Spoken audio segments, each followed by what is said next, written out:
yung mga hot Babag ang paa. Samantalang maraming benepisyo sa kalusugan ang pagtawa at nakalulunas rin daw ng mga sakit. Kaya naman may mga Pinoy ngayon na sumasali na rin sa tinatawag na laughter yoga sessions. Yan ang umagang balita ni Abner Mercado. Isa lang si Puknoy sa mga puppet na ginagamit ng Pinoy laughter yoga teacher na si Paulo Trinidad kapag may laughter therapy sa mga residente ng Mandaluyong. Ayon kay Trinidad, ang pagtawa ay maraming benepisyo sa ating kalusugan, panlaban din ito sa anumang sakit.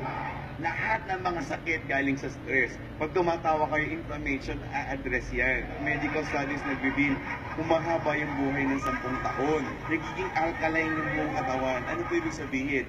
Namamatay ang cancer cells. Ang 68 anyos na si Nanay Corazon Mate, unang beses palang lumahok sa laughter session therapy. Sobrang naginawaran ako para yung nawala yung mga sakit-sakit ng katawan ko.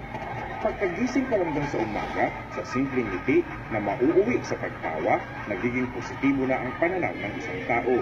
Si Dr. Madan Kataria ng India ang nagpasimula ng World Laughter Day kung saan nag-aral si Trinidad. Ayon pa kay Trinidad, kung iiwasan natin ang magtanim ng galit sa kapwa at sa halip ay tumawa na lamang, mas magiging maaliwalas at masaya ang mundo.